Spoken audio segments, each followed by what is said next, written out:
Good morning, everybody. Thank you all so much for taking your time to be here to learn how to prepare your paperwork for disasters. On behalf of the Southwest Florida Enterprise Center, we welcome you, and I will introduce Southwest Florida Impact Partners, who collaborates with us here at the Enterprise Center. Southwest Florida Impact Partner, Mr. Ford, will be able to give you a little bit more about what he does in the community, but he is responsible for bringing all of these collaborations together so that we can grow, because we all have the same common goal. We just went through a major hurricane. Last night I thought we were getting ready to go through something else. So this is needed, and I am so thankful for FEMA and SBA for being proactively, especially in our Southwest Florida region. Again, I would like to welcome you here. If you're interested in the incubator program, just reach out to Melanie or I. If you're interested in Southwest Florida Impact Partner and Mr. Ford is not available because he's so busy, we will definitely take a message for him and make sure that connection is made. And without further ado, Mr. LeeFord.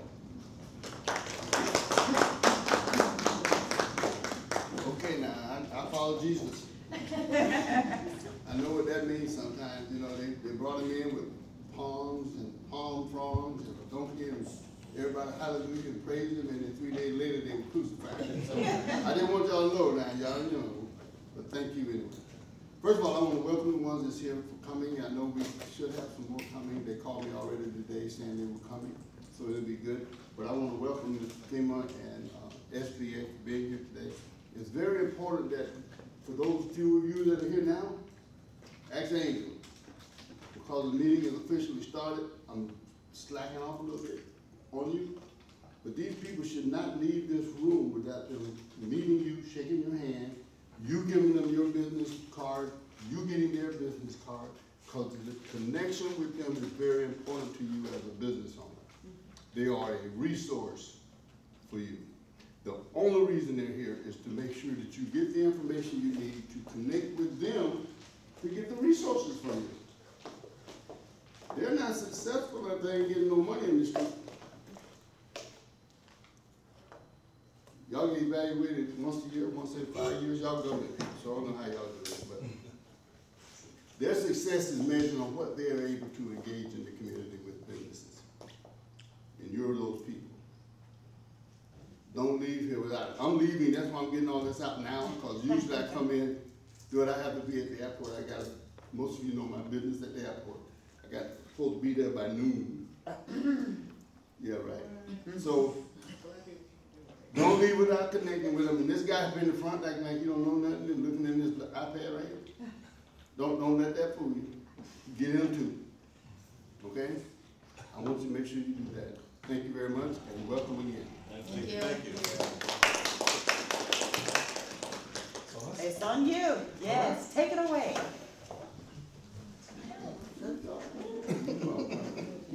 Well, good afternoon. Good afternoon. My name is Tyrell Shields. I am with the Small Business Administration Office of Disaster Recovery and Resilience.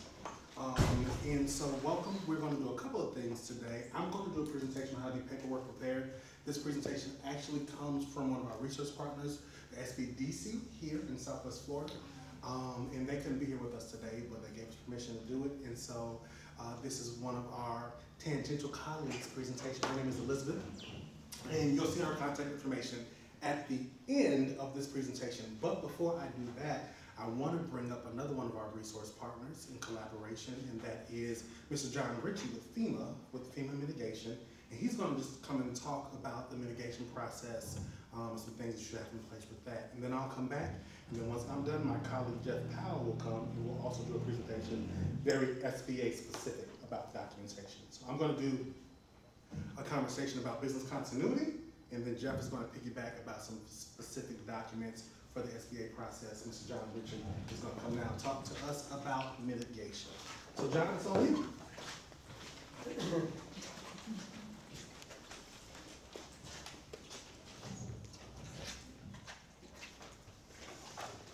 Thank you, T, and good morning, everyone.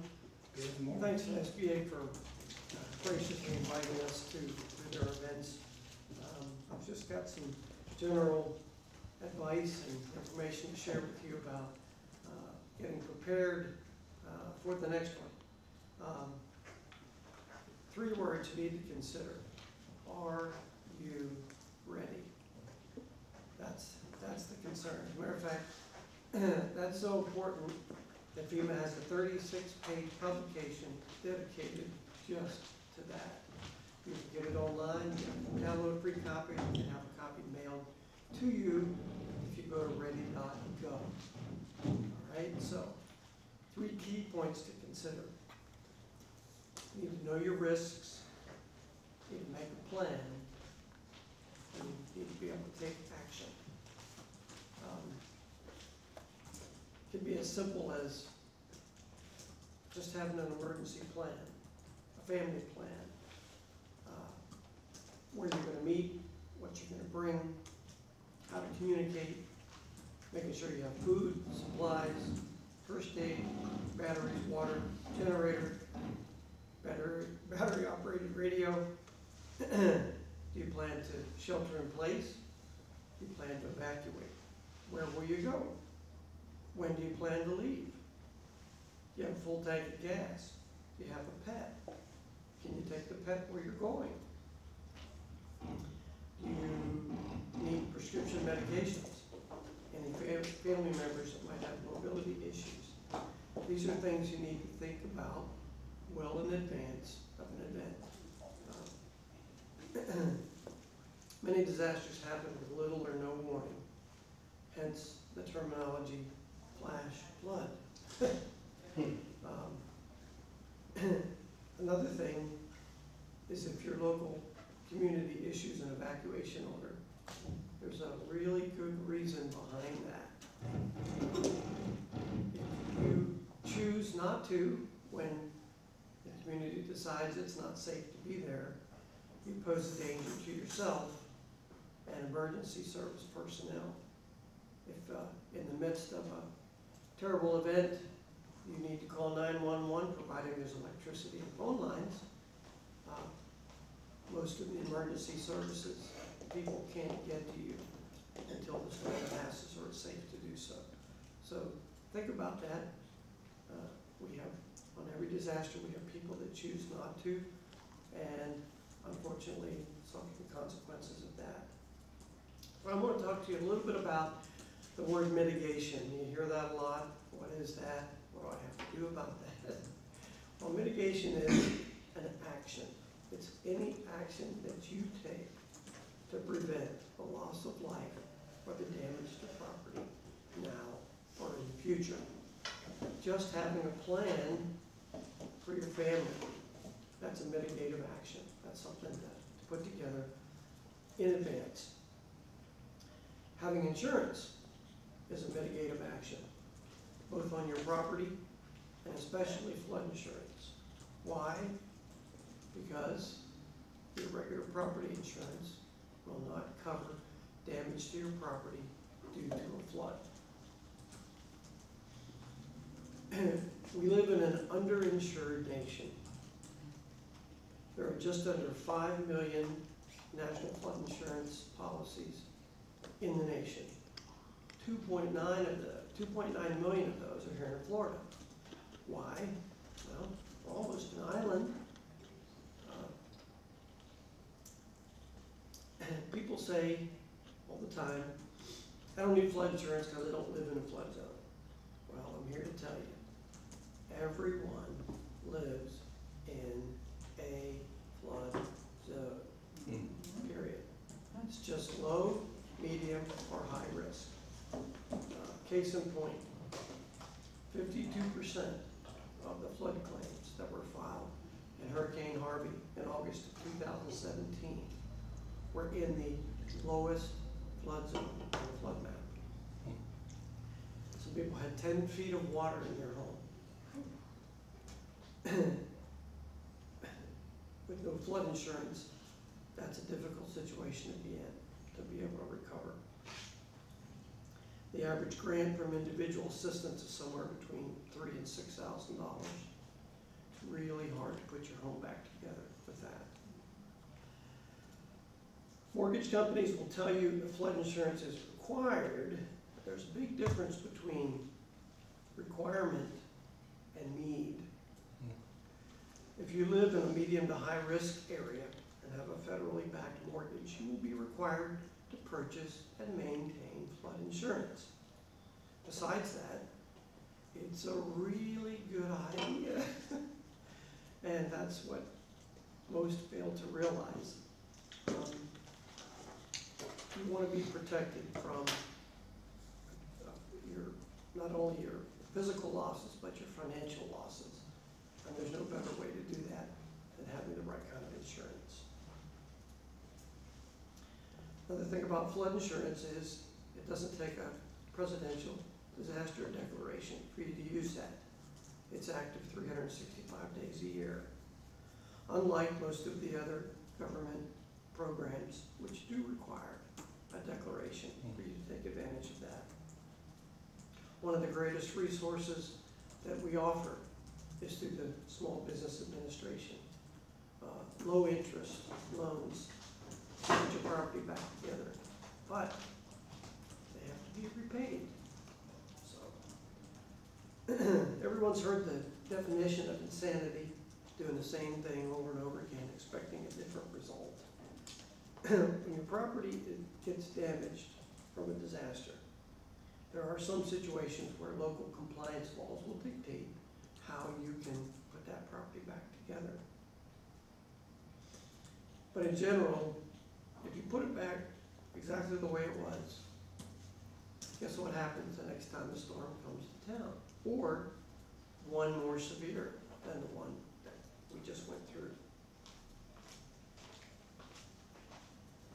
Incorporating some mitigation efforts into your rebuilding efforts is a smart thing to do.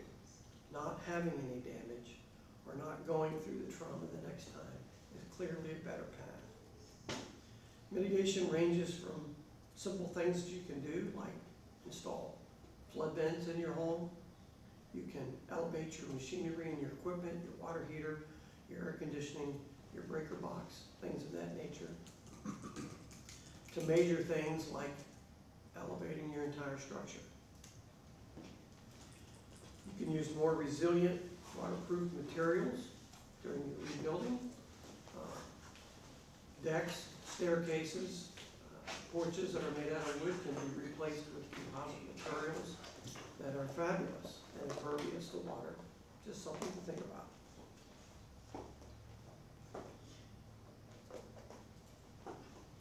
The higher you are, the safer you are.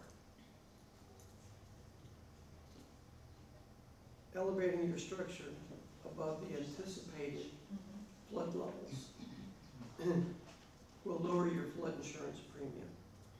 The higher you are, the safer you are, and the lower your premiums will be. Insurance is based on risk. The lower the risk, the lower the premium. FEMA has a huge online resource under the Building Science Group for various mitigation activities. Plans, designs, materials, case studies, suggestions for building and rebuilding stronger and safer. Please take advantage of that. The study of human psychology states that in order to get someone to change their actions, you have to get them to change the way they think. I hope that today I've given you some things to think about. Because when you know better, you do better. Thank you.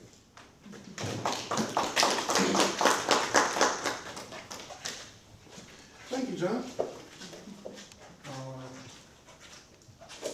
And yeah, so John just gave some really good information that's both applicable for homes and for businesses.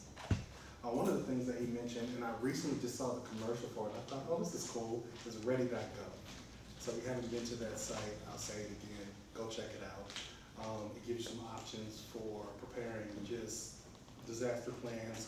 If you have older family members, if you have any kind of other disaster prep that you want to do. It's a really cool site, and it's a site that for disaster preparedness. So definitely take a look at it. let's jump into this. I'm going to forewarn you now. I'm going to do a couple of things. One, I'm going to try to be short. Two, I'm going to be as interactive as possible. And three, that means I'm going to put you to work. So I see you guys are writing, which is great, because I'm going to give you stuff to write, and then we're going to talk about it as we go. Okay? Okay, you got to talk back to me. Okay. All right. Thank you. All right. All right. I just put you in church for a minute. I understand, but yeah, no, you're gonna talk back to me today. Okay, so how to be paperwork prepared, business management essentials, and best practices. So let's talk about business continuity. So what is a business continuity plan? A business continuity plan is basically what John just talked about: a system of prevention and recovery from potential threats to a company, to a home, but we're going to specifically focus in on businesses, right? So a business continuity plan wants to be unique. It needs to be unique to your particular business. Now, it can be super complex or it can be super simple. The goal is to plan, right? Because failure to plan is planning to fail, right?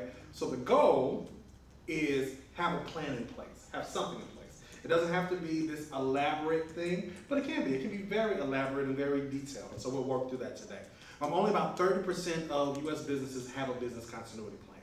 Roughly 40 to 60% of small businesses never reopen after a disaster. So you guys are here in Southwest Florida. I know that Fort Myers Beach last year was hit really, really bad. And you can ride down the beach right now and see how many businesses have not reopened yet. And it's been a year. And typically after disaster, 40 to 60% of businesses are not going to reopen. And so having a plan in place helps you to think through and prepare what if something happens. And the something can be anything. So it can be a hurricane, it can be a flood, it can be a fire, it can be in the case of, Ybor City, is that how you say it? Ybor City, Ybor City up in Tampa? Oh, okay, there we go. See, Ybor City in Tampa, a really, really good example. Right? Because it is known to be a place of clubs and lounges and bars and be really, really populated. And the last couple of weeks, it has been a ghost town. Why? Because of that mass shooting. I think at least like 17 people got hurt and that kind of thing. And I saw something recently on social media and I thought this is true, but people don't think like this, right? Somebody said, well, you would think that it'll be full down here now because it's the safest it's ever been, because as you walk up and down the street, all you see is police presence. But there have been bars and restaurants that haven't been open for days and going on weeks now because it's a ghost town and nobody's coming. Did somebody plan about that? Think, okay, well, what happens if we have a shooting? Mass shooting, somebody gets into a bar fight and pulls out a gun and the gun goes off and people get shot, right? Things that we have to think about and prepare. So that's just an example of another reason, disaster, if you will, right? Just being prepared, having a business continuity plan. 90% of businesses that don't reopen within 5 days after a disaster ultimately fail. So you got to think, as you're writing out this plan and thinking through it, what are the things that I can put in place and implement so that if something happens, realistically, I'm working on about a good 5-day time crunch, right? I got 5 days to get my business up and rolling if I'm going to have an impact, if I'm going to be able to recover and be resilient. And that's not to say that your business won't and can't reopen after 5 days, but the statistics say you got 5 days. And if you don't do it within those 5 days, the likelihood minimizes. So why do I need a business continuity plan? Protect your investment, protect your employees, protect your family. A business continuity plan will help your business become better and help you to act and recover more quickly. So again, I say it's just all about planning, right? So creating a business continuity plan, we're going to work through this. We have more slides of this, but this is where I'm going to start putting you to work, right? So identify threats. The first, there are 5 steps to this, creating a business continuity plan. 1, identifying threats. 2, analyze the impact of those threats to your business. 3, create a strategy to address those impacts. 4, perform a drill or rehearsal to test that out. And then 5, work with a small business development consultant to help you develop a business continuity plan. And like I said, at the end of this, we're going to see Elizabeth's contact information, and you can schedule a consultation with her. She's great, she's bubbly, she's wonderful, and you will like her. So let's do this. What kind of business do you have? Pest control company. Pest control. Tax consultant. Tax consultant. Nonprofit. Nonprofit. Career coaching. Career coaching. And I know do you have a business on the side? All right, so let's say I have a business on the side, I have a graphic design business, right? Business on the side? No. Business on the side? Really, you don't count that as a business? I would. Business on the side? Yes. Real estate. Real estate, see? Real estate. All right, so, business, right? So let's talk about business and what we do. So, what I want you to do is write down your business just in the corner somewhere. First thing. And I want you to think that we're going to get ready to talk about identifying threats. But before I show you the slide, I want you to think about 3 potential threats that you can come up with that could threaten your business. And I'm going to give you 3 specific areas of threat in just a moment. But before I give you those 3 areas, I want you to identify 3 threats on your own. And then we'll look at the 3 threats and see if they kind of match. Business. Websites and video and photography. Websites, video, and photography. Thank you, sir. John, do you have a business? Real estate. Real estate. There we go. Real estate. You know, I need to get into some real estate. One thing I'm not making any more of is land. They just make it more expensive. Yes, just making it more expensive. Absolutely. All right, so you got your 3 things. Have you identified those? I want to push you, but I do want to. Can you repeat that question again? Just identify 3 threats to your business. So you have a tax business, right? What are 3 things that could pose a problem for your tax business? 3 things that could happen disaster related. So, in a disaster, like I said, it can be anything. It can be anything. So fire, flood, shooting, hurricane, COVID, anything.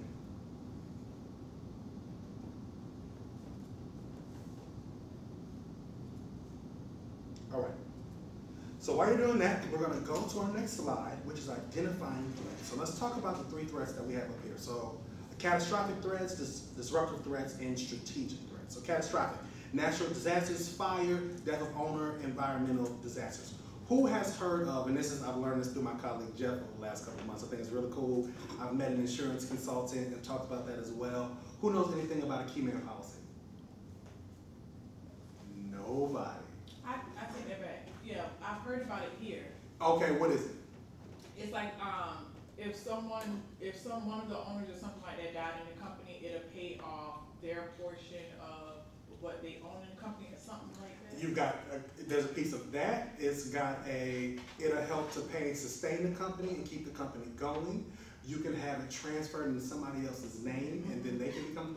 It's a whole bunch of stuff, but the goal of it is to help the business go in the event of a disaster. Somebody dies, something happens to them, et cetera, that kind of thing. Something worth looking into for your business, right? What is that called again? A key man policy. Key man? So it's an insurance policy. It's a type of insurance policy.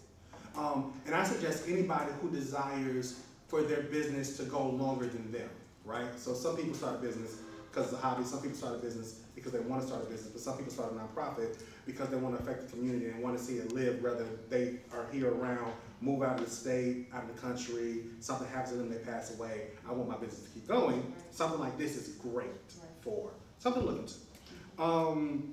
So death of owner, environmental disasters, etc. Disruptive threats, lost or stolen information, loss of key employees, damaged or critical infrastructure. So, one of the things that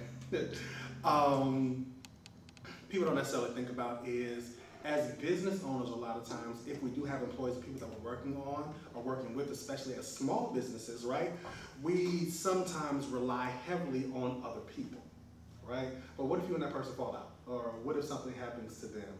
Or what if, for whatever reason, you need to part ways, right? Can your business still thrive? There is a social media song that came out, and I only mention this because I just heard it recently, and it's very comical, but I would have to tell you about my personal life to tell you why it was so comical, but I'll mention the song and maybe it'll make sense to you. There's a song that comes out. There's a song that, just know it has nothing to do with me, it has to do with people who are close to me, but it's funny that the song keeps being a reference. There's a song that comes out, it's a guy, and I think he's got on cowboy boots and a cowboy hat, and he's talking about how one monkey don't stop no show. You know what song I'm talking about? Oh, yeah. Okay, there you go. Maybe you do, maybe you don't, it's a reference. But you've heard the phrase, right, about how one monkey doesn't stop a show. Well, the truth of the matter is, for some of us in our businesses, one monkey could stop our show. Do you have a plan in place to keep that from happening? Right? And so then strategic threats. So economic disaster, legislation, changing consumer preferences and tastes. You know, what happens if all of a sudden the IRS decides they want to completely overhaul and change tax laws? How would that affect your business, right?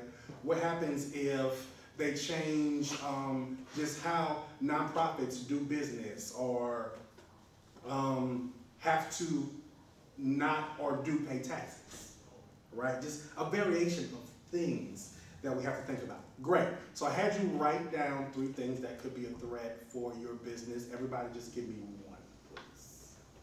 What you got? I say internet. Okay, so internet, why would internet affect your business? How? Because my services are, majority of my services can be done remote, so, I don't know if it's true, but I keep seeing on different news cycles about how some storm is supposed to be coming and the internet can be out for a few hours or a day or something like that. You said you do coaching, right? Mhm. Okay, so quick talk on our feet. We're building a business continuity plan for you. Internet just goes out. This is also going to affect your business real bad. Internet goes out. Internet goes out. It's going to affect mine too. Internet goes out.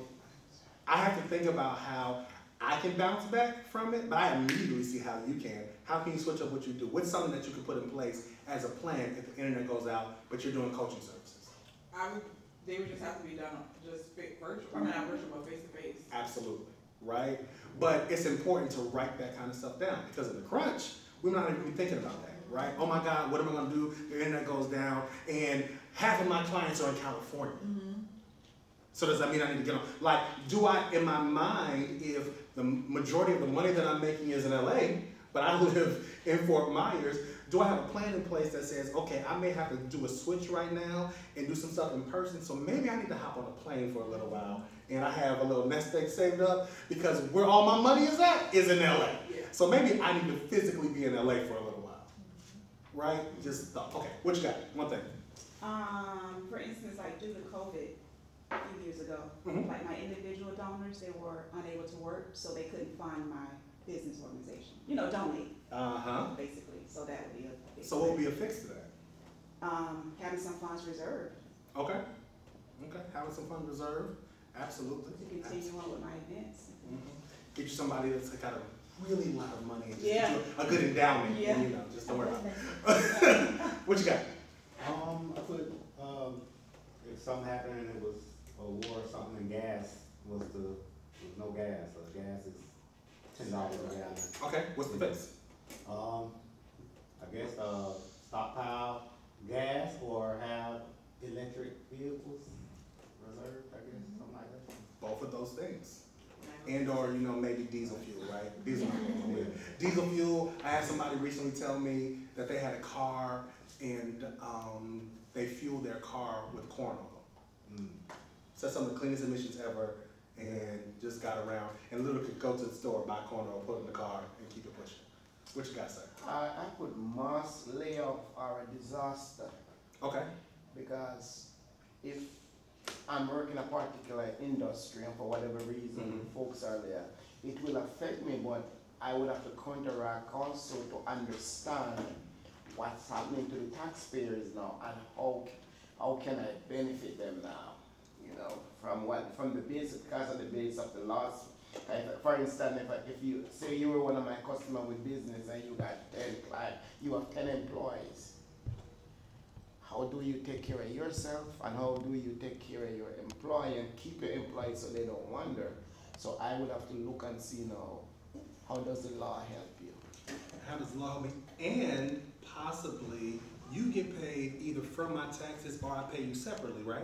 Exactly. So then that's gonna affect your bottom line if I ain't got no money to either pay you and or I'm trying to keep as much of my taxes as possible. So I'm looking like, can I try to do this by myself?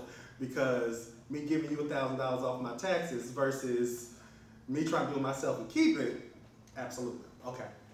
Anybody else got anything they want to share before we move on? So my big thing would be if I lost all my equipment, Okay. I'm gonna function. But just making me think about it, I have to buy some things that'll do not as good as what I have, but I have to find the closest thing open and get something.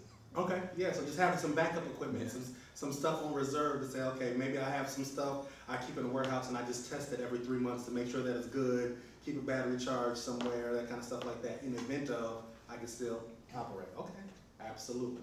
All right, so we already did this. So identify threats, questions to ask, what are the key characteristics and assets of my business? What makes my business successful? Is there anything that can disrupt the success or take away my assets, right? So we just kind of did some of that just in a workshop type of way. But these are some of the questions that you want to ask. So analyze the impact, step 2. So how would the threats that you identified affect your business? We've also kind of talked about that a little bit, what we just did, right? So financial impact, lack of revenue equals inability to pay bills. Operational impact, lack of key employees, inability to do business. Physical impact, lack of infrastructure, inability to operate out of normal facilities. Security impact, stolen information, lack of trust from customers, right? So begin to analyze once you identify these threats. Now, how these threats actually impact my, like we just did in our conversation, right? So, ain't got no gas, can't get around, can't do, right? I have no donors, can't fund no things because I can't do that. And or, you know, how might I have to pivot? So, okay, I have no donors, maybe I really gotta step on my ante and work on my my large corporation donation letter and see what Target and Walmart and everybody else is talking about and Kroger and Publix and see if they wanna, okay, I can't buy food, but can you give me 4 platters of subs for this event today? Kind of a thing. We good? We okay? We good? All right, so. Actually, I just wanted to pass some cards. I got an appointment. I got to Okay. go to, so sorry to disrupt. You guys go. Thank you, sir. You go. Thank you, sir. All right. Thank you, sir. Appreciate Sorry it. about that, y'all. So so still analyze the impact, questions to ask. What could be the financial impact? What could be the infrastructure impact? What could be the operational impact? What could be the security impact? So 3, create a strategy. Is a disaster response plan documented? So I started at the beginning, I'll say it again. Document what you need to have it down, right? Like write down an actual plan. So let's talk about a good outline of what it should cover. So how will everything be managed? What resources are needed when there's an aftermath? How is information going to be disseminated? How are media relations and community relations handled? A medical response is needed, drills that are done to kind of test out. So remember being in school and, you know, once every 3 months you would have a fire drill? And or in some areas, this is really, really scary, but they do it. In some areas they have active shooter drills, right? Like testing out these kind of plans. What was it, last month, 2 months ago, we were sitting in a room somewhere and everybody's phone went off across the country? We were sitting in. Everybody's across the country. And it was a national emergency test. And it was funny because it's like you thought it was done and then there would be another wave of beeps and then another wave of beeps, kind of like this delay. But again, testing it out, like putting a plan in place and then testing it out, making sure that the plan that you have in place works. And so, the other thing that I'll say too is not just putting a plan in place, but having a plan where you can access it, right? So having that plan, either having a physical copy, having a copy in the cloud, having a copy in your phone, having a copy in a couple of different places so that, and this is not just the plan, this is also like your important business documents, your important life documents, right? Having them in a variety of different places where you know that you can access them. So one of the biggest things that I've seen just being out in the field working, both businesses, but more so homeowners, renters, stuff like that, if there's a flood, very specifically a hurricane or flood, nobody can find driver's license, nobody can find birth certificates, nobody can find social security cards, nobody can find any of these things. Well, at a bare minimum, take a picture, put it in your phone. Not just put it in your phone, upload it and send it to yourself in an email. At some juncture, I don't have a phone, I don't have a computer, I don't have my license, I don't have anything, but somebody somewhere does, and maybe I can just go out and print out a copy currently so that I have a starting point, right? So that I have a resource, that kind of a thing. So create a strategy. Do you have, for instance, inventory of hazardous substances within your facility? So let's say you have a facility, so let's say, okay, cool, I want to stockpile, part of my plan is to have a whole bunch of gas, right? We just talked about that. But you know, having a whole bunch of gas getting in water, if there's a flood, can cause a problem. Gas, yeah. When it's stale, it can cause a problem. God forbid there's a fire somewhere, it can cause a problem, right? And so just taking an assessment, batteries, right? Can cause a problem, they can explode, right? Kind of knowing what you have and taking an inventory and updating your records regularly so that in the event that something happens, you know what's where, your team knows what's where, and you know how to handle what it is. So talking about teams, is your staff properly trained, right? Are you working with people and do they know how to handle what's going on? Does each person know their role with clarity? So having training drills, hey, this is what you do, this is what you do, this is how we're going to respond, this is what the plan is, this is how we're going to interact. So speaking of responding, right, communication plan. So you have a nonprofit and something goes on in the nonprofit, who's talking to the media if the media shows up, right? Who's talking and giving out information? Who knows what they can say, what they can't say? Like, hi, my name is, and I'm here, and I'm gonna refer you to them over there because they can answer all of your questions. I can smile, but I can't talk, right? Pretty face, right? Like, that's not my job. And so I'm not gonna try to explain it because I'm not gonna bumble through it. I'm not gonna say the wrong thing and cause more of a PR crisis. No, Jeff's gonna handle that. This is Jeff Powell, my colleague, and he's gonna talk to you about such and such and such and such. Like, do we have clarity with that? Because if we don't, in a crunch, people just start going and start thinking and start doing a lot sometimes, right? And it's inadvertently a lot, and it's accidentally a lot that sometimes can either save the day or cause more of a problem. So, how will the work be documented during the recovery process? So after a disaster, you're going to be asked multiple times for multiple documents, right? So a detailed list of all assets, records, in a protected system is ideal. A picture is worth 1,000 words. Documents, document the current state of the building equipment before a disaster hits as quickly. So, like stuff we don't think about, like walk around, take pictures of your facility and that kind of thing. This is what it looks like today. Okay. This is what this room looks like today. We're gonna take a picture today, because I just want to walk in here and see what it looks like today. God forbid, Phyllis said last night, she thought something else was gonna hit last night. Okay, God forbid something happened last night. This room may not look like it looked today. But if we don't have documentation of what it looked like, and someone's like, well, how, and you're just, I don't know. And sometimes we get frazzled, right? And so if I'm frazzled in the moment, and I see you, I got you. If I'm frazzled in the moment, and I'm trying to do whatever, and I don't have documentation, if I have a picture, I can stop talking and be like, you know what, I don't know, but here you go. This is what it looked like yesterday. Or this is what it looked like a month ago. This is what it looked like a year ago. Yes, Amy?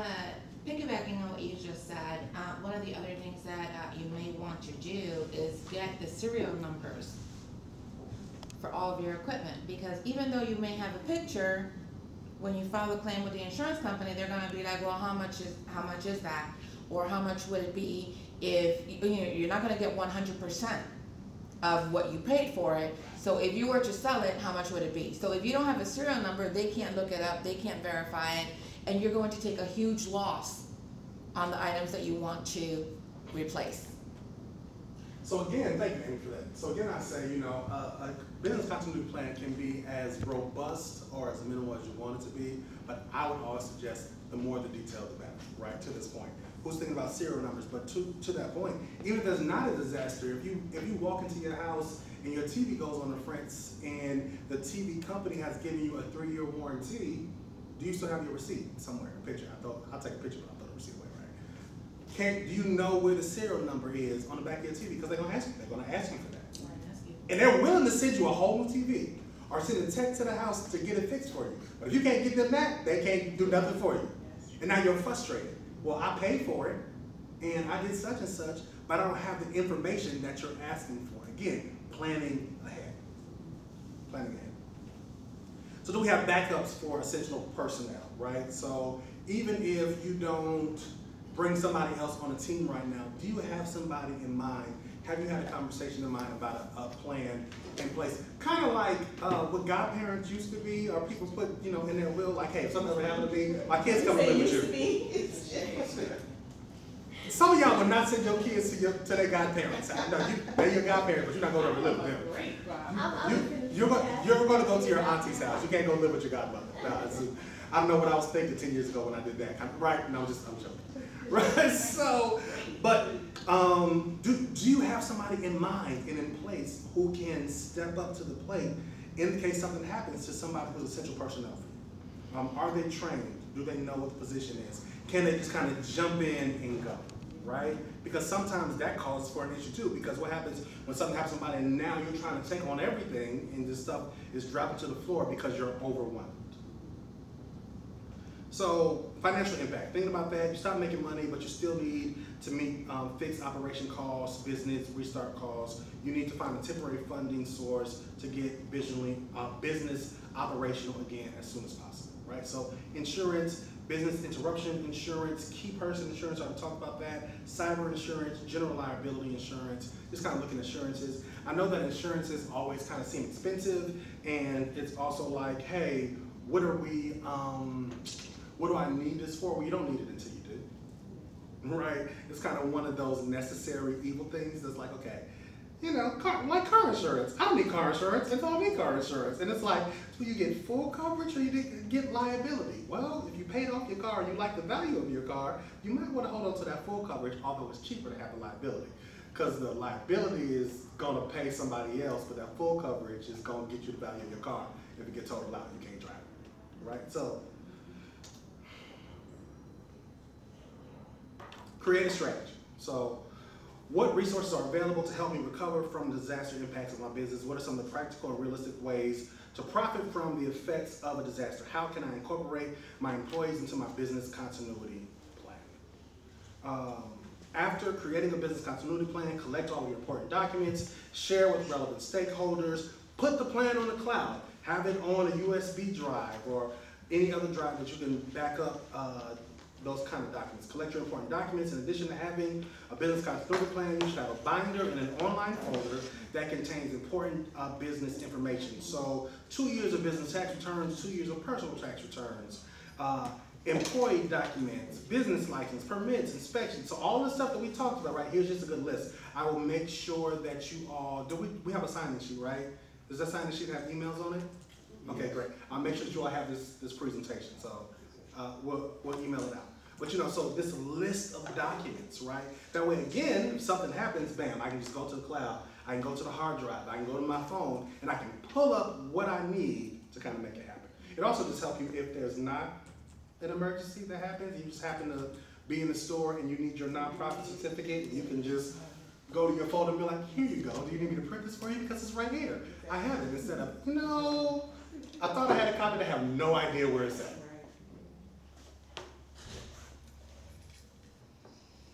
We talked about putting it in the cloud and share your plan. So make sure you share your plan with the following people: your employees, incorporate feedback, your insurance agent verifies that it meets your insurance needs, your banker, are there any other short-term financial options available that you didn't think of, and other relevant stakeholders.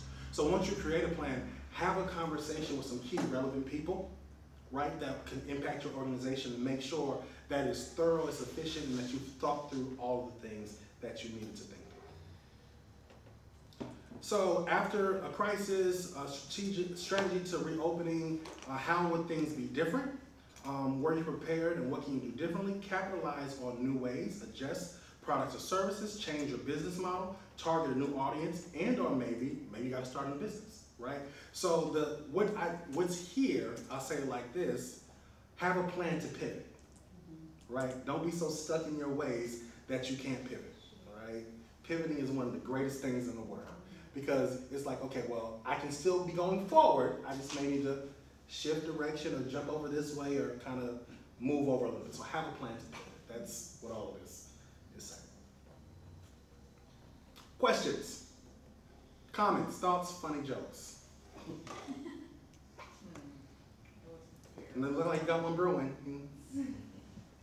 No? Okay. Thank you. All right, so there are a couple of things I want to share that SBDC has going on. More so that last one, record keeping and getting ready for taxes, right? So they have a webinar coming up from 11 a.m. to 12 p.m. on December the 6th. You can go to the SBDC website to register for that. It should be free. And this is my colleague Elizabeth's information. This is her presentation that I just kind of ran with today.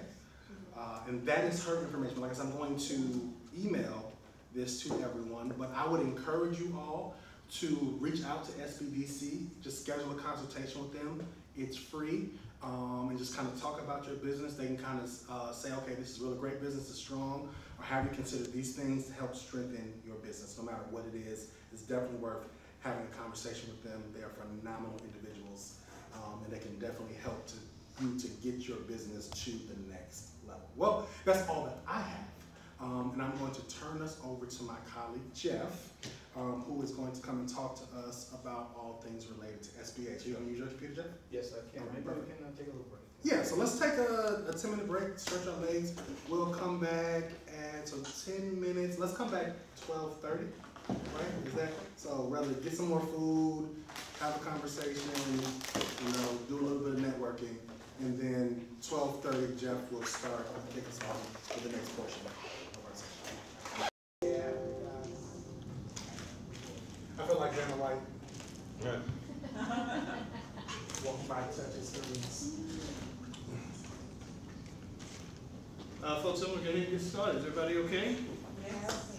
All right, so by show of hands, is the Polynesian sauce better than the honey roasted barbecue sauce with the Chick-fil-A? Which one goes better with the chicken? I don't know. All right. Well, I'm Jeff Powell with the Small Business Administration's Office of Disaster Recovery and Resilience. I want to thank Terrell for doing a great job, and also John for doing a great job with the FEMA mitigation. Amy and Amberkey, always thank you for your support with what you guys do to get these workshops and seminars. We appreciate you so much. So part of the continuity and business preparedness measures one can take is to be well-versed in the SBA disaster loan program. And before I begin, I'd just like to make a differentiation between the Small Business Administration's disaster loan program and the conventional SBA loan program. They're kind of two-facing, right? So the conventional loan program is where a business either wants to buy a building or let's say some heavy equipment or machinery, and they go to a bank and they try to secure an SBA loan, whereas the bank would take that application, process that application, underwrite that application, and if approved, the bank would actually fund that loan. The SBA would act as a co-signer to that loan, reducing the bank's risk exposure and offering a guarantee in the event that the business owner went into a default. So if that happened and the business owner couldn't pay the loan back, the SBA would indemnify the bank anywhere from 50% up to 90% for that loan, right? So that would increase the chance of the loan being paid back to the bank. If a business wanted to just grow their balance sheet, they needed money for working capital, and it's a non-disaster related attempt for the business to gain financing, they go to the same bank, but they get a 7A loan. That loan is not to secure a building or heavy equipment, it would be for working capital. Something a business needs, let's say they want to take on a $100,000 marketing campaign or commercial or radio campaign. So they need that working capital to grow their sales, their balance sheet, whatever they want to do, you can go to the bank and get a 7A SBA loan. Aside from that, we represent the Office of the SBA Disaster Recovery and Resilience in the event there's some type of natural disaster or like COVID, right? It doesn't necessarily have to be a natural disaster, it just could be a disaster. The SBA's Office of Disaster and Resistance, we come into play. It's activated at that time. So we're representing today the Office of Disaster Assistance, Office of Disaster Recovery and Resilience, and this ties in perfectly to today's concept of being prepared in the event of an event, right? So we're going to talk about the actual SBA loan program. I'll give you an overview, and then we'll look at some of the paperwork that you would want to be aware of in the event that something does happen and you need one of these very low interest rate benevolent loans from the SBA. So who we are, I just explained, we're a federal agency and we're dedicated and we exist to helping not only business owners and nonprofits, ladies, but also homeowners and people that rent when there's a natural disaster, right? So you don't necessarily have to own a business in order for us to help you as a homeowner. So there's over 66,000 applications that were made as a result of Hurricane Ian in Southwest Florida. Only 17,000 of them were business owners. So the difference would be the Small Business Administration actually took more applications to help homeowners and non-business people than actually businesses. So it's important to know in the event of a disaster, we certainly extend our resources to people that own homes, whether they own a business or not, and people that are renters, even though they may or may not own a business.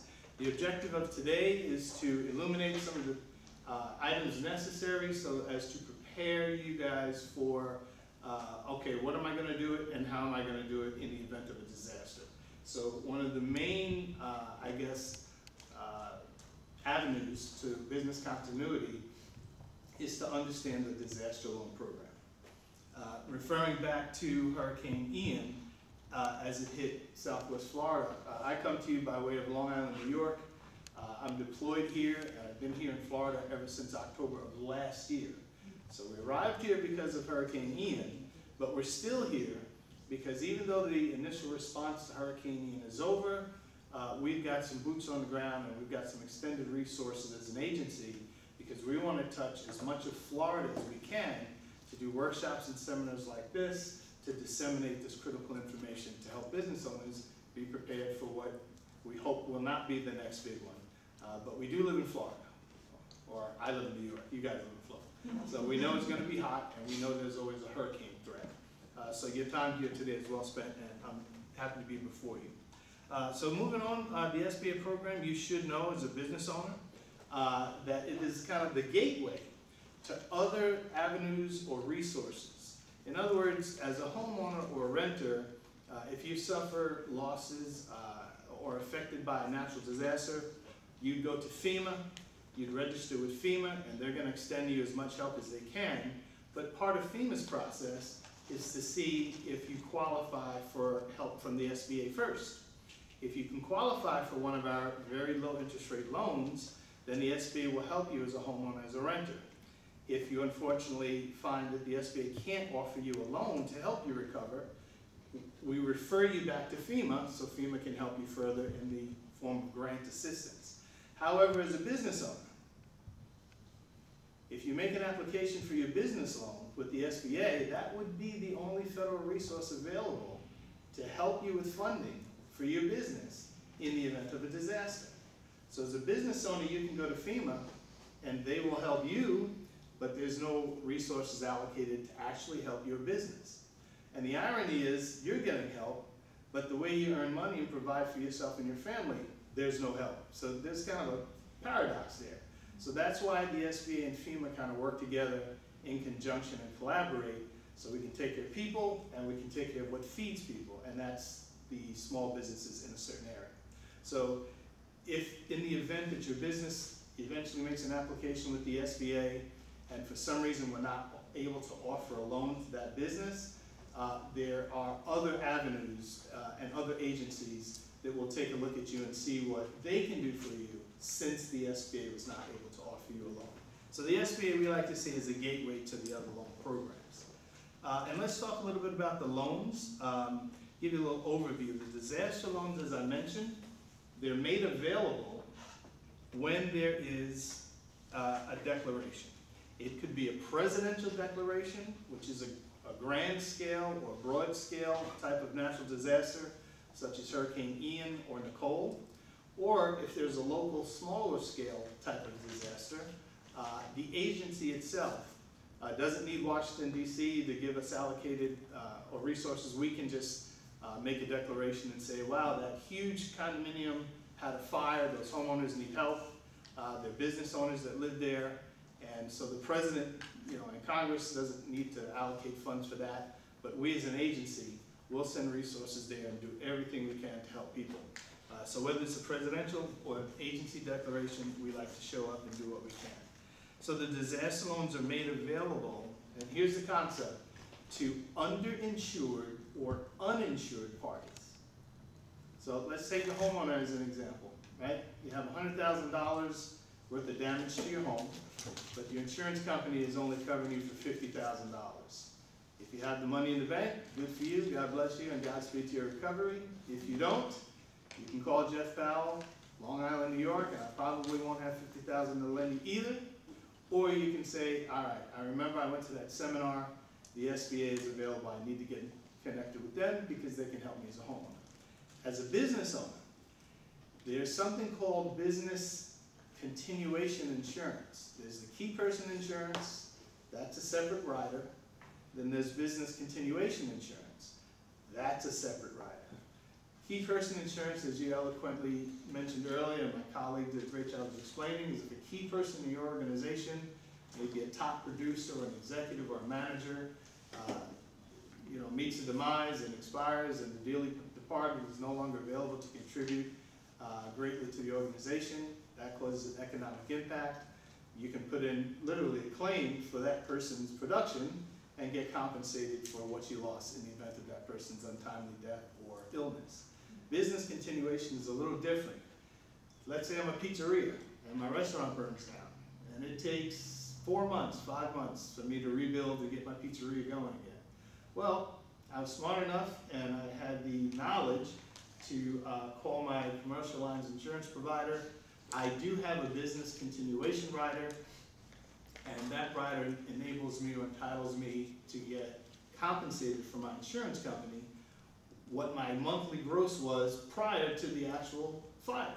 So even though my business is being rebuilt, I'm still getting money that now I don't have to pay back to a bank or my 401k, because I took a loan from my 401k, or the SBA, because the insurance was enough to cover my rebuild. So in the event that there's a deficit from what a person needs, either for their home or their business, if there's a deficit between what the insurance is going to do for you and what you actually need, we kind of make up that difference in the form of a loan. And sometimes people just don't have insurance. So 100% of what they need to rebuild, we will finance for them as long as they qualify. And there are two types of loans. My friend who has the business, the videography business, you mentioned that you have some pretty expensive equipment. Well, should that equipment get damaged, not just the building, right? Not just this building. Let's say this is your building and you work at this building. If the building got damaged by a natural disaster, our loans cover the money you need to repair your building. But it also covers the money you might need to replace your business equipment. Or if you're a restaurant or a car dealer, it would cover your inventory, if your inventory got damaged. So it's important to note that physical damage to things that I can tangibly see, hear, smell, taste, and touch, over and above just my building, the contents, the equipment, the inventory, those items are covered under our loans also, okay? And then something that's very important, when COVID hit a few years ago, folks, that was a natural disaster like we've never seen before. Would you agree? Mm-hmm. There was no hurricane that damaged our physical structure. There was no tornado that damaged our expensive business equipment. But that virus caused economic damage before measure that you can't imagine, right? It's hard to quantify what COVID actually did for businesses across this country. But we came up with what's called the COVID-19 or the Economic Injury Disaster Loan. So part of the type of loans we do also, there's a feature that in the event that your building in this natural disaster never got touched, a raindrop didn't hit it, the wind didn't blow it, it's fine. However, it affected all your customers that live in your neighborhood. Imagine you're a gas station, and you suffered no damage to your building, you suffered no damage to your content or your inventory, but all of your surrounding areas, right, all your customers, their houses got damaged, and now they're at local hotels or staying with family because they can't live in their houses. Well, they're not coming to your gas station to buy coffee, they're not buying gas, they're not buying snacks, but you still have payroll, you still have to pay the mortgage on that property, you still have to pay your suppliers, you still have to pay utilities, rent, you have to pay insurance, you've got to pay taxes, but there's no revenue coming in. So an economic injury disaster loan would be something that you would consider, even though you didn't suffer damage physically to your building or inventory or your business contents, our loans do cover the financial impact to your balance sheet, and it could replace working capital. Not profit, folks, but it would replace working capital in the event that a natural disaster caused a huge blockade for you to sell your goods or your services. All right? Is that okay? That was a lot of word salad, but I'm sure everybody, okay, good. So the types of loans, again, we do loan to homeowners. We do loan to renters. We do business and nonprofits, and the economic injury disaster loan that I just outlined, hopefully to your understanding. We want to just make sure we highlight some recent changes in the program.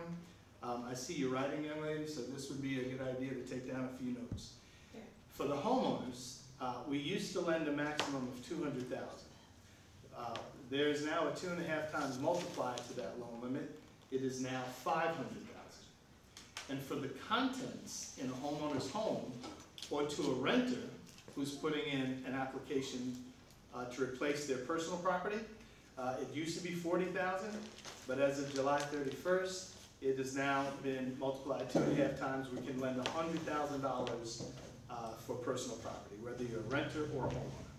And then the $2 million business loan limit, that has remained unchanged. So it's important to note that if you're a business and you've suffered through a hurricane or a tornado, your business got damaged, the building got damaged, you lost inventory, you lost business equipment, and your business suffered economic injury, there's a $2 million umbrella that covers all of those subsets, okay? So the economic injury you can get by itself up to $2 million, or the total loan, including physical damage and economic injury together, would have a ceiling of $2 million. Any questions on that? Okay, eligibility for one of these loans is very simple. In order to be eligible to apply, your home or your business has to be in an affected area. So for instance, Hurricane Ian, it hit Southwest Florida. If you were in Miami-Dade County, you would not be able to apply because there was no declaration for any county in Miami-Dade County. Credit history. While we look at the entire credit profile, we just pull one credit bureau. It is a hard pull on one credit bureau, and we do a thorough evaluation on your entire credit history. You do not need perfect credit in order to be eligible for one of our loans.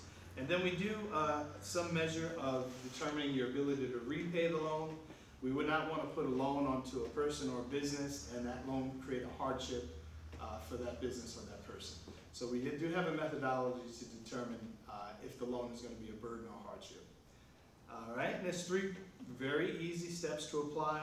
You're going to go to the website here, which I'll get into a little later, and walk you through the application process very quickly and some of the documents that you're going to need to be familiar with to get through the application. The other thing you can do is apply in person in the event that there's a declaration. The SBA secures locations about the affected area. For instance, I spent 6 months, I ran a business recovery center in Bonita Springs, and I had as many as 12 agents there, and we set up with printers and scanners and all the technical equipment, and we take in applications and help affected survivors all day. So there are a number of disaster recovery centers around the area that was affected. In a disaster recovery center, you'd find FEMA, Red Cross, a number of first responders and agencies that want to assist. But the SBA, separate and apart from that, we set up business recovery centers where if you came in with help with your business, not only we can provide you with guidance and consultation and getting your business application submitted, we're happy to do the same if your home was affected, or if you're a renter and you lost personal property. We do the same, and we can help you as an individual person who's been affected, and also as a business owner who's been affected. And then the third way that you could make an application is by mail, just old-fashioned ink and paper, lick the envelope and mail it into us, and we'll look at that in a little while too. But in the interest of time, I'm just going to move forward. Is that okay, folks? Step number 2, once you make the application, there's going to be a loss verifier, the equivalent of an insurance adjuster, if you can wrap your arms or your mind around that. And that loss verifier's job is to connect with you, have a robust discussion about all the things you may have lost and the damage that was done, and then he or she would likely make an appointment to come to your home or place of business to do a visual inspection so they can determine the amount of your loss. And then once that's done, your loan gets funded and closed. Now, why would you want to take a loan, right? Most people don't want a loan in any circumstance, but some of the reasons that we like to highlight that a loan is a good idea is because it's a benevolent loan, right? It's not a profit center for the government. Even though we're lending money, we're not looking to really make money. As of today, there have been no fees, no application fee, no processing fee, no underwriting fee. There's no prepayment penalty. There are no late fees, even if you send your payment in a few days or a week or so late. The terms are very generous with extremely low interest rates. I believe the interest rates for businesses for Hurricane Ian was 3% and 6%. And then one very good feature that I like to highlight is that in our loans, once you close it and get funded, you don't even have to make a payment for a whole year. You get a full year deferment before your first payment is due. And the interest that would normally accrue in that first year period, it's actually forgiven now. So you don't have to pay any interest or make a payment for 12 months as you begin to recover. And the reason why that's substantial is because in that year, if you do have insurance, it's likely that your insurance claim can come due, and then you can use the insurance money to pay off your SBA loan, and we can act as like a buffer or somewhat of a bridge between the time you need the money initially and when your insurance comes due. So we make a quick announcement here. We're actually changing our platform. It's going from the Disaster Loan Assistance platform to something called the MySBA, which is a unified lending platform. The website for both are here on this screen, and we're happy to send you this PowerPoint to your email so you can have all this information after today. But the reason why this is important is because aesthetically, some of what you see today is going to look a little different in the coming weeks ahead until we fully incorporate the new platform. Okay, so the information is the same, but aesthetically it might look a little different. But once you go into the actual MySBA loan portal website, in order to put your application in, you are going to see this screen, and as the red arrow is indicating, you're going to hit the tile that reads Determine Eligibility. Once you get to the next screen, you're going to have to kind of dial down what we're trying to be eligible for. So we need to know, by way of your selection here, what state and what county your affected area is in to see what type of fact sheet we have to pull up, okay? And so the fact sheet is going to give us all the information about the actual disaster, so you know what you're getting involved in terms of one of our loans. Once you select the state and the county, we need to determine what the platform is going to load for you. Is it going to load a business application, or is it going to load a home application? So once you select that, the next screen is going to show you a list of all the open declarations in the area. We just want to make sure we select the correct declaration. For instance, Hurricane Ian was immediately followed by Hurricane Nicole. So even though you selected Florida on the previous screen, there were multiple declarations open at the same time. So we want to make sure that you select the declaration that affected you, because there were more than one open at the same time.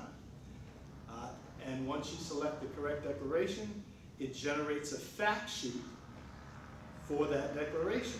And the fact sheet is going to tell us everything about this declaration. What counties are affected, what contiguous counties are eligible, the interest rates assigned. It's going to tell you the deadline to apply, anything you need to know about this declaration as it relates to you as a potential applicant. And this is a copy of the fact sheet itself, front and back. Once the PowerPoint gets sent to you, please take some time to peruse it. I described what it was on the previous screen, but now we have a picture of it, so you can kind of see all the details in their intricacies and how it applies to each declaration. Moving right along, after the fact sheet, it's going to just have you register, right? You're going to register a login, a username, and a password, so then you can get to the actual business application. Once you register and create a login, the business application is what you would select, as the red arrow is indicating. If you're a homeowner, feel free to select homeowners, but in the event of, or in the spirit of today's event, let's look at the business application. The very first page of the business application is very important. And what this is going to do is allow us an opportunity to select if we're a corporation, an LLC, a partnership, etc. This is important because the information that you put in here populates another very important form that we send to the IRS to request tax transcripts. It's also important to note that if you're a sole proprietor, when you select sole proprietor here, it takes you to another business application, which is a little more user-friendly and less intense than the business application. So once you select what you are, because please be reminded that the applicant is the business, not the person. So we're going to say the applicant is a corporation, a partnership, an LLC, etc. And then on the bottom part of that, it's going to ask you, what is it that you're looking to be compensated for? Or what are you looking to have a claim for? What are you looking for this loan to be used for? Real estate that was damaged, contents, inventory, business equipment, or economic injury. This is where you would select that information. And moving right along, this is going to just have you reconfirm again the state and the county. And then once you get to the next screen, it's going to ask you to confirm one more time the actual declaration. After you select the declaration, you're going to check this box saying, I certify that all the information I'm going to enter is true and correct. The next screen is saying that I release, I give authorization to the SBA to work with my insurance company and pull my credit. And it's also going to let you know that the information that you put into this electronic platform, you actually have a right to it at a later date if you need it through the FOIA Act, which is the Freedom of Information Act, and you need to check that box saying that you understand that. Once we move forward here, this is very easy and self-explanatory. The business application is only 2 pages, but I do want to call your attention to this page, folks. If I could just have your attention here. Remember, question number 3, this is one of these granular nuances that make it's easy for a person, if they don't understand, to make an error. And an error is going to cause a delay. And what we don't want is a delay, because a hurricane just hit my business and I need working capital. I need help, right? So to avoid the delay, we want to make sure that line 3, where it's asking for the applicant's legal name, that you put your business legal name there. And if your business's legal name is your name, that's okay.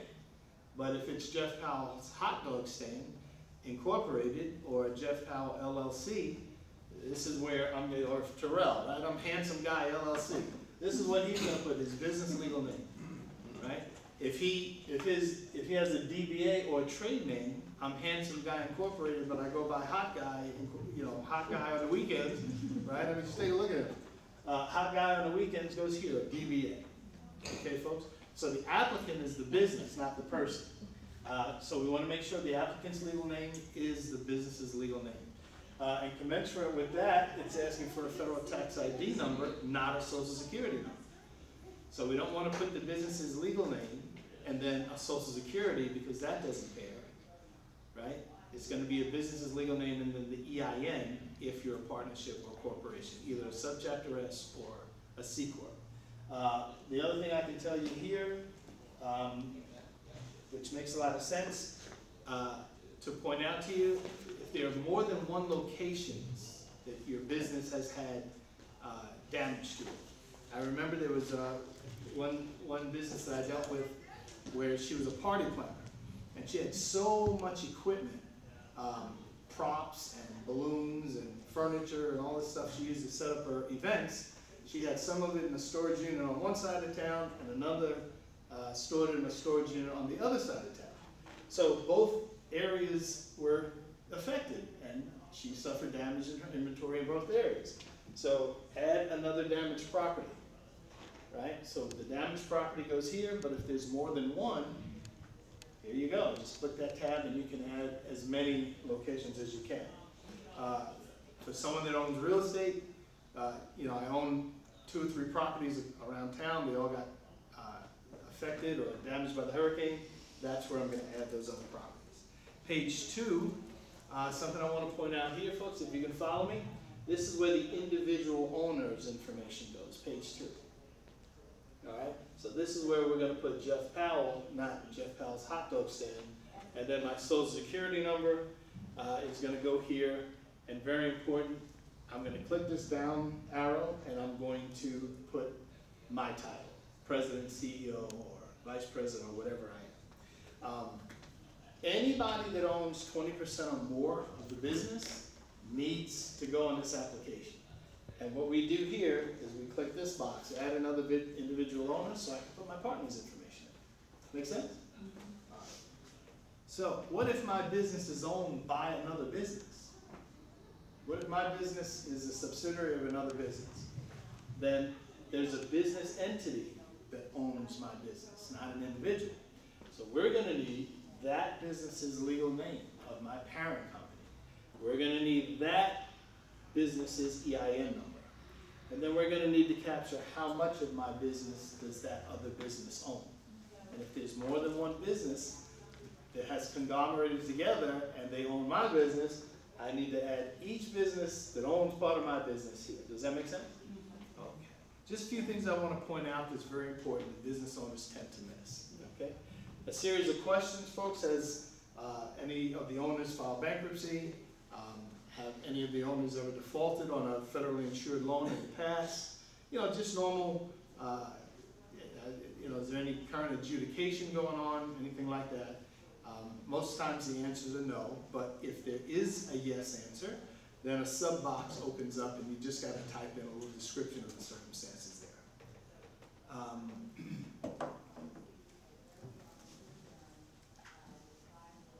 This page here is important.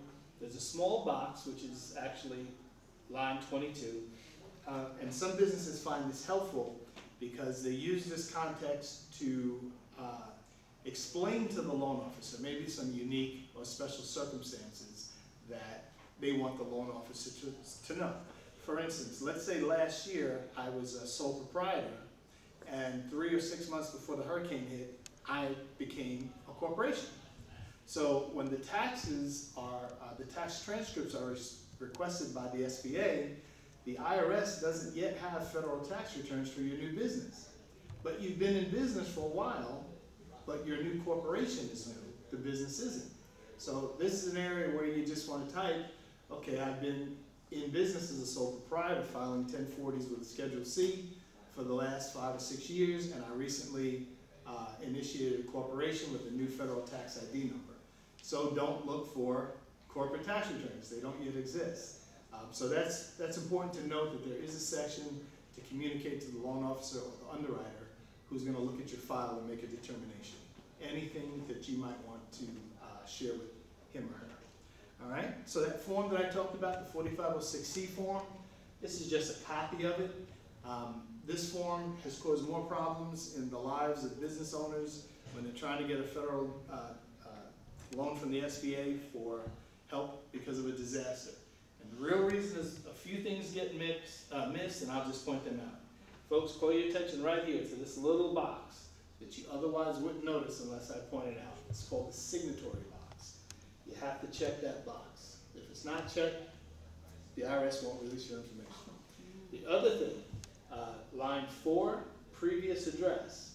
If you moved since the last time you filed your tax returns, you have to put your previous address there because that's the address that the IRS recognizes for you or your business. So current address, you want to put where you currently receive your mail, but there's a small little line 4 that has you put your previous address in. If this form is submitted to the IRS and the address that you used when you filed your taxes is not on this form on line 3 or 4, it will be rejected. And it will be a headache, root canal, trying to figure out why the IRS rejected that and did not send us your transcripts. And just so you know, a loan officer doesn't see your application until the 4506C goes to the IRS and the transcripts come back. Sometimes it takes 3 hours, sometimes it takes 3 days. And that's when this form is correct. If there's an issue with it, then it's almost like starting over. So we don't want to lose your place in line because we have an IRS issue. So please make sure that the signatory box is checked.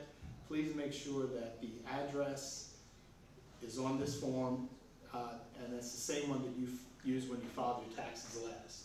And then the only other thing I want to bring to your attention is there's a section where you're going to write in what type of taxes you file. On that 4506C form, make sure you indicate if you're a partnership and you file a 1065.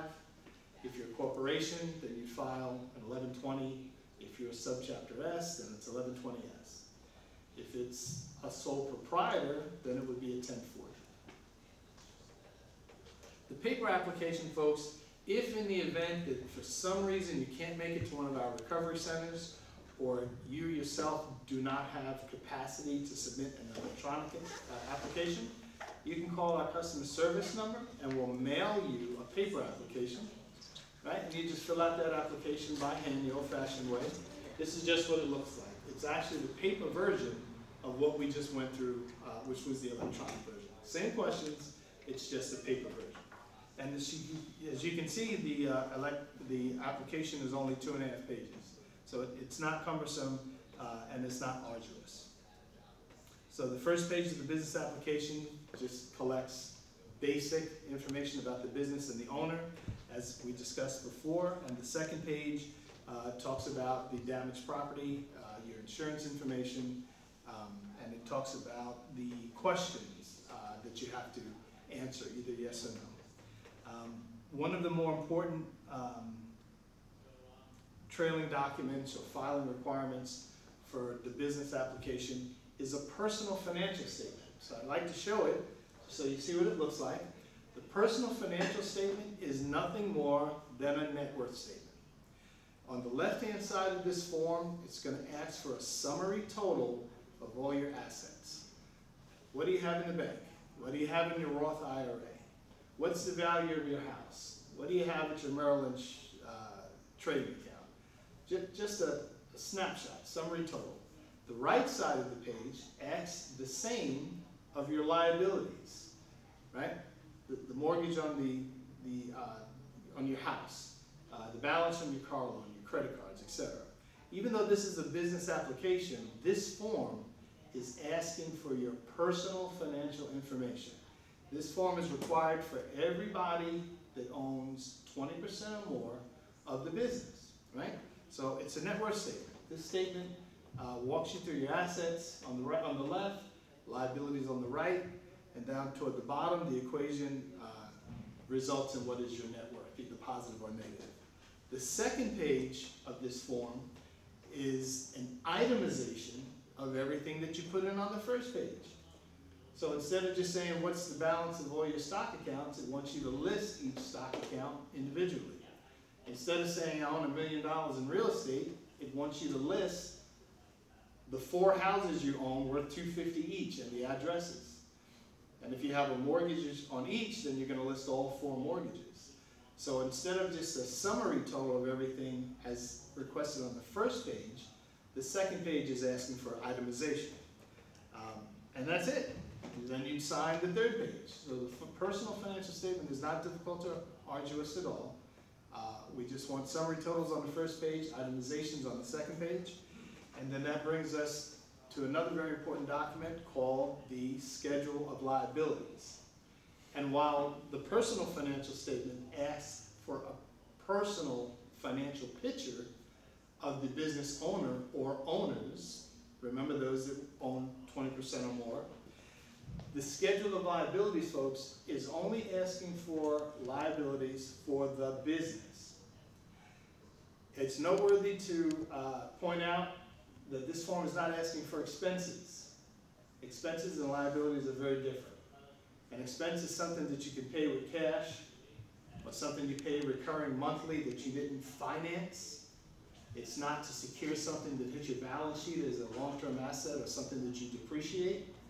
So for instance, if you have a business and you have cell phones for your employees, that cell phone would be an expense. That's an operational cost.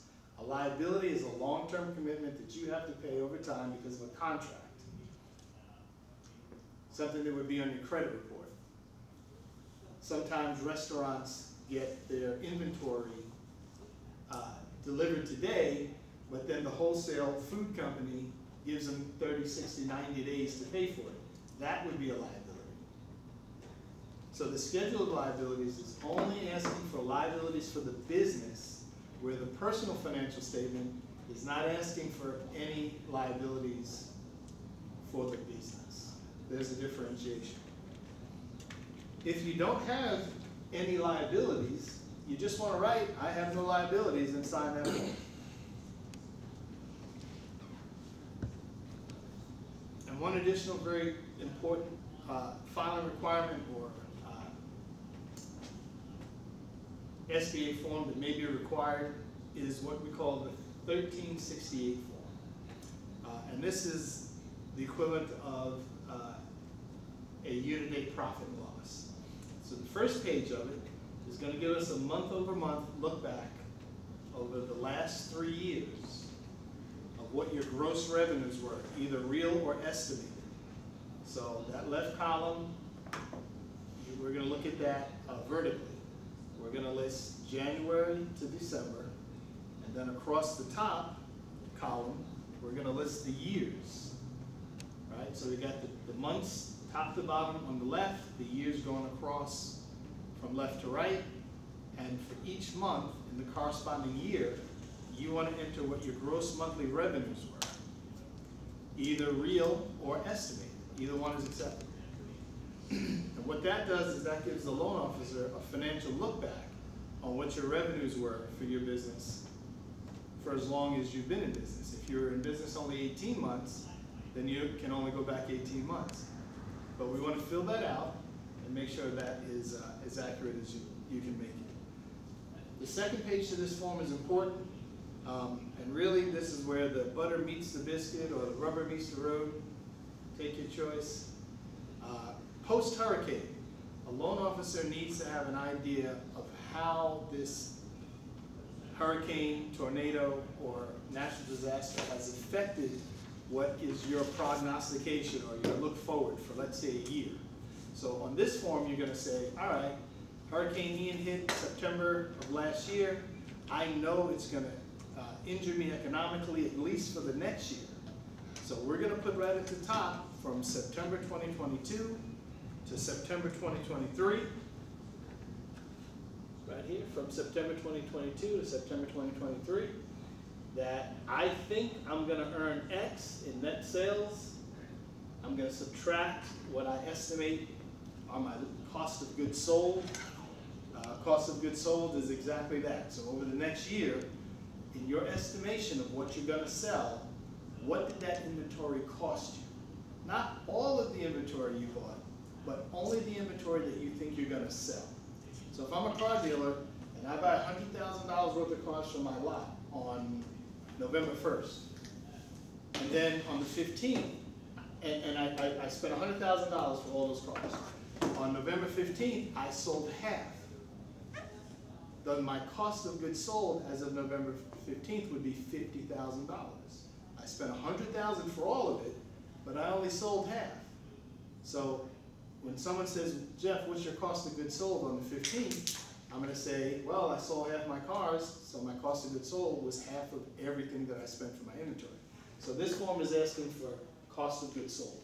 Not everything that you bought to sell, but only what did it cost you to buy the merchandise that you sold. So we've got to estimate what that's going to be for the year. Once we take what our estimated sales are going to be, and we subtract our estimated cost of goods sold, we're going to come to a number called gross profit. Right? So top line less cost is our profit. From the profit, I still have to pay all my bills. Advertising, rent, utilities, interest, taxes, etc. So I'm going to do 1 year estimation of what all those expenses are and liabilities, and I'm going to take my gross profit, I'm going to subtract my expenses, and that, folks, is how you're going to help the SBA estimate how much money you need. Sometimes that number is actually a negative because you don't think you're going to make any money. My whole business is wiped off the map. I got to start from scratch. And conventional thinking and experience tells us you don't want to submit a financially weak-looking application if you're trying to get a loan. But an SBA disaster loan, we're not doing risk-based lending like a conventional bank, right? We understand that a hurricane just hit, severely impacted your ability to make money, and that's why the program exists. So don't have trepidation or don't be shy if your number doesn't look as strong as it does, your outlook, your forecast. Looks like I'm in financial trouble. Right, we know that. That's why we're here. So just give us an honest and best guesstimation of what your balance sheet's going to look like going forward for a year. And if it's not that pretty, that's okay. That gives the loan officer a real insight on how much you need this loan. Did you have a question? Yes, I'm just trying to wrap around in my head when you're talking about the goods, selling goods and things like that. In my case, being a nonprofit, how can I interpret that? Great question. And as a nonprofit, do you sell anything? No. Then you would not have a cost of goods sold. Okay. If I'm a barber, right, I provide a service. I cut hair. I didn't have to buy something to sell to my customer to make that gross profit. So it can't be zero or? In many cases it is, and Okay. thank you for bringing that up. All right. A realtor, right? I'm selling a service. I'm bringing together the meeting of the minds, a buyer and a seller, and I'm getting compensated for that arrangement. I didn't buy something to sell it unless I bought a house and now I'm doing a rehab project, and when it's done I go to sell it. Right. If I bought the house for $500,000 and I sell it for $1 million, my cost of goods sold is going to be $500,000, right? Plus the expenses to get that done, right? Like the equipment and labor and all that good stuff. Oh. That's right. Great question, and thank you. So to the nonprofit, we do help nonprofits, and I think just for your edification, the interest rate for the nonprofit for Hurricane Ian, 2%. Not bad, right? No. 2%, no fees. Again, it's not a profit center. The government's not trying to make money, but these funds come directly from the Treasury. So we're lending the taxpayers money, and the interest rate just covers the cost of operating the SBA. Okay. Yeah, that's it. Understood. Thank you for the question. So the paper application, in the event that you can't submit it electronically, the way that paper application can be completed and submitted is before you on the screen.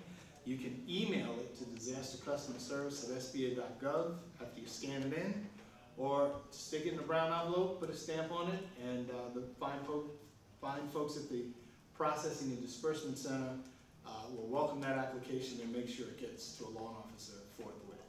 Their mailing address is before you on the screen.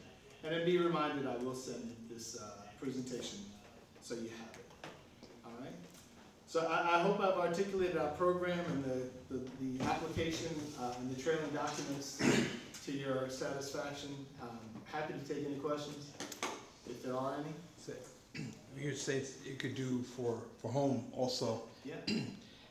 During the Ian hurricane, kind of got caught between a rock and a hard place. My insurance company started paying me for things. They had things left over, and I had someone trying to recoup those things they didn't pay for. They went out of business, and they shut down. That's terrible. Then I had a hard time trying to find another insurance company. Mm-hmm. Then insurance company wouldn't insure me unless it was unless everything was closed with the other. Claim. So I still had something open, so they forced me to say, okay, I give up, close it so I can get insurance, because my mortgage company was threatening me with twice the amount. Forced placement. Yeah, for insurance. So now I say I have to paint my own house and finish those things. Nobody's going to do it. I have to finish that stuff. Is that something that, when you talk about, personal, if I needed assistance in a loan that way? Yeah, so the answer is absolutely. So while your insurance company is busy going out of business and insurance company B doesn't want to insure you, it sounds like a legal matter. So I don't want to pretend I'm an attorney because I'm not. But aside from that issue, where it sounds like it requires some kind of litigation, the SBA loan program is available, like I said, to homeowners and even the people that rent. If you have a business, you can get a separate loan for your home. If you don't have a business, you can get a separate loan for your home. In that instance, you'd make an application, right? Either at one of our disaster recovery centers or online, yourself. Once that application is submitted, a loss verifier is gonna call you. Say, hi, my name is Donald Duck. I'm the loss verifier with the SBA. I see your loan applications here. I've been assigned to do an inspection. Tell me about everything you lost. So you're gonna tell that person your narrative from start to finish and what your issues are. He or she is definitely gonna make an appointment to come see and literally do a physical inspection. And as my colleague Terrell pointed out, how important it is to take pictures and keep a little bit of an itemization. And in your case, sir, if you keep your very expensive equipment in your home, you definitely want to take him up on this suggestion. Take photographs, keep photo records, and that should be easy for you because you have all this fancy equipment. And keep a list of all your equipment and what it costs. That loss verifier is going to determine, by way of physical inspection, the extent of your damage to your house, to your sofa, your wife's expensive Louis Vuittons, and your golf clubs, and your electronics, and your appliances, anything that got damaged. That loss verifier is going to run that as a total. They're going to take that amount and send it to the loan officer, and the loan officer is going to determine your ability to repay that amount. So the answer to your question is yes, and that's the process. Apply, let the loss verifier connect with you, have a discussion, do a physical inspection, and find out how much money you need to put you back right where you were the day before the hurricane. Because I had a public adjuster on it, I had to tell them to let it go, so they got that documentation. But one lesson I've learned in life is it doesn't always pay to prove you're right with a lawyer. That's true. John had something he wanted to say too. And so, I'm sorry? John had something he wanted to chime in on. Sure, John, go ahead, please. No, I said this might be a good time if you could mention how the government used duplication of benefits. Mm-hmm. Yeah, so in your case, there wasn't any insurance to be processed, right? But in the event that there was, I had mentioned before that these loans are unique in the way that it could really benefit you in terms of timing. So we can process and turn one of these loans around ideally in 3 or 4 weeks. You get funded, but it takes 3 months, maybe 6 months, or 9 months for an insurance company to actually get you money. Yeah. So you mean to tell me I got to sit here for 9 months and I can't fix my house, and every time it rains, and half of it's in the Gulf of Mexico on the way to China? I mean, what are we doing here? So you get funded with an SBA loan. The loss verifier comes and he says that, okay, you need $200,000, right, to fix your home and replace your personal property. So you get to $200,000, you get to recovering, you start buying all your personal property, the contractor's round at third base, you're almost done, and here comes the insurance company with their $100,000 settlement. That's all they're going to do for you, right? So you got $200,000 from the SBA, so you're well on your way to recover. The insurance company finally comes through with their end of the deal, right, with $100,000. How do these two numbers intersect? And so thank you, John. The idea is to understand at the end of the transaction, you wouldn't have $300,000. One of the provisions of the loan is so that that $100,000 that the insurance company is offering, it actually goes to pay down the $200,000 loan with the SBA. And that's great, right? Because now your loan balance just got cut in half, and it shouldn't take you 10 or 20 years to pay that off. It'll take you much less. And so the insurance company didn't do all of what you needed to recover, but they came through with a portion, and that portion goes to pay down your loan. What if the insurance company comes through first? $200,000 is what you need to recover. The insurance company sends you a check for $100,000, but you're $100,000 short. So the loss verifier comes to your house and does the inspection, and he or she determines, yeah, you need $200,000. Well, I got $100,000 already from the insurance company. We will write your loan again for the difference. You see what I mean? So the loan amount, if you notice on the application, there's no place to enter, oh, I want $100,000, I need $200,000. The application doesn't even ask you. I was going to ask about that. Yeah, the question is not even there. Yeah. Your loan amount is going to be determined, and it's going to be equal to your loss. it's gonna be determined by one of our loss verifiers. Okay. So you don't even have to get someone to come and give you estimates. Yeah, we'll take care of all that. And there's no fees or charges or bills for that loss verifier. And I kinda have it like an iffy situation too, because I have a nonprofit, but it's pretty much home-based. So I did have some damages done in my home. Yeah. I did file a claim through my insurance company, but it's going through that process. They also filed bankruptcy, went out of business, but I did get picked up by another insurance company, Good for you. homeowner insurance company. So how would I equate that when I try to apply for a business loan? 2 applications. 2 Do one applications? for the damage to your house, and then you're gonna do one, who owns the house, the business or you? Hmm, So that's gonna be one separate application as a homeowner. okay, But then your nonprofit needs an application also, because some of your contents and inventory and your business equipment certainly got damaged. And you would be able to be compensated in the form of a loan to replace some of those things that you lost. okay, Yeah. okay. So I was trying to emphasize, if you own a business or not, it doesn't matter. Yeah. We'll still help you as a homeowner, as a renter. Okay. Any other questions? If not, my colleagues are here, they've got years of experience, and it would be doing them injustice if I didn't allow Amy, Enrique, Terrell, anything that I missed that you'd like to add, please feel free to share with them. I feel you were very thorough.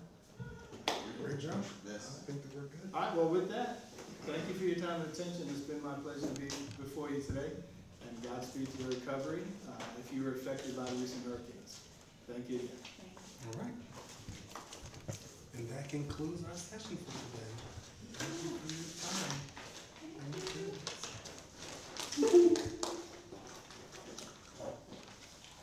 Good job, team.